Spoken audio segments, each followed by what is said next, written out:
Sako daga Ambassador Aliyu bin Abbas Yariman Matasa, Special Advisor Youth and Support Group, the former Vice President Alhaji Atiku Abubakar, Wazirin Adamawa GCON. Hello my country people. Ya ku en Nigeria, Igbo ndo manje mo. Ẹ káàárọ̀ gbogbo ọmọ orílẹ̀-èdè wa Nigeria. Una know the kind condition we dey for this country. Sanin kanmu ne cewa muna da matsaloli da dama. Muna hono to hindi na eme n'obodo anyị. Amona ikiro le school amoma de to the condition ojane wa. Bí a ti yẹ gara lọ ní Nigeria. Kíni ó gbé mi débi ni pé ẹ rí pé bí Nigeria wá ṣe lọ ní owó ní ọjọ́ mẹ́ta yìí. Fuel scarcity.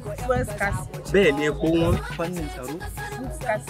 Hungry full everywhere for this country. Kò sí oúnjẹ. Now, where is the solution? To menene mafita? Kíni ọ̀nà àbáyọ? Let's come out and vote.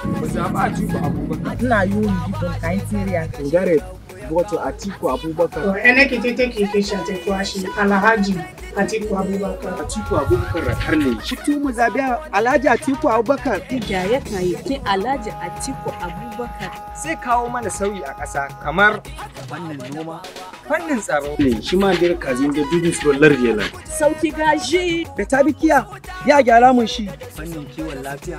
Ne koda maka ke kotu ke Alhaji Atiku Abubakar. Atiku Abubakar. Atiku Abubakar. Atiku Abubakar. Atiku Abubakar. Atiku Abubakar. Atiku Abubakar. Wazirin Adamawa. Wazirin Adamawa. Wazirin Adamawa. Wazirin Adamawa.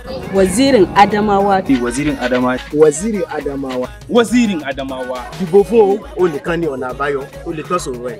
Hakan ne yasa muke kira ga 'yan Najeriya mu zaɓi Alhaji Atiku Abubakar a shugaban ƙasa. Ene kitete kikisha tekwashi Atiku Abubakar Wazirin Adamawa GCON 2023 insha Allah. Idan ya zo insha Allah komai zai yi daidai domin samun sauyi a ƙasa.